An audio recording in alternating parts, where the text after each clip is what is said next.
How does Finney behave in the snowball fight? Where are my Chapter 11 groups? Okay. Nakia, how does he behave? He switches sides during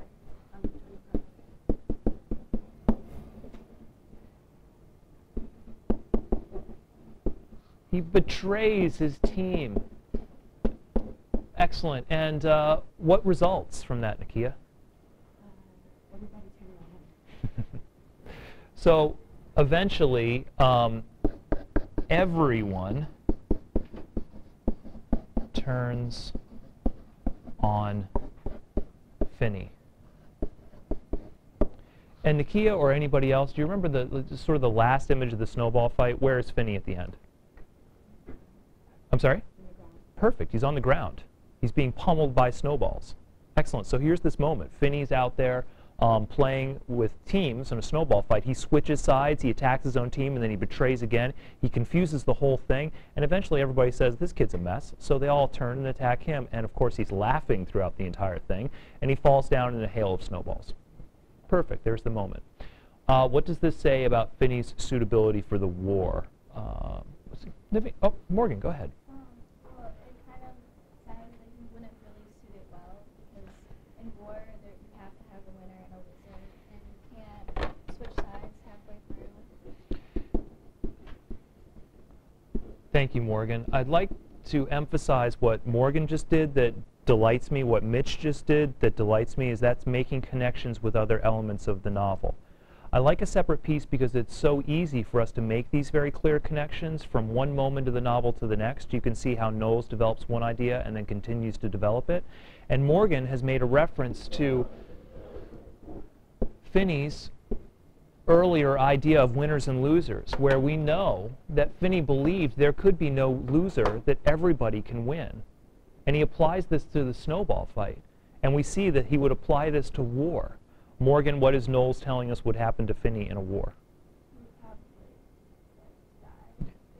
Yeah, he would die. He would do something stupid, and he would die. Melissa. Is there a quote from Jane where he's telling Finney right before he dies that you would betray the sides and stuff? He doesn't say betray. He just says that you'd want to go over there to the other guys on the German side and strike up a game of poker or baseball or something. I can't remember which game. And he said you'd want to trade uniforms. You'd just have fun with other boys your age and wouldn't understand the nature of war. Yeah. Gene eventually tells Finney what we've known since the A. Hopkins Parker swimming record, that he's not suitable for war because he can't understand that he must kill, this zero-sum mentality. Somebody's got to lose in order for him to win.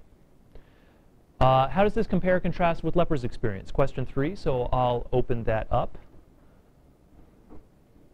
Compare and contrast with Lepper's experience. Mitch.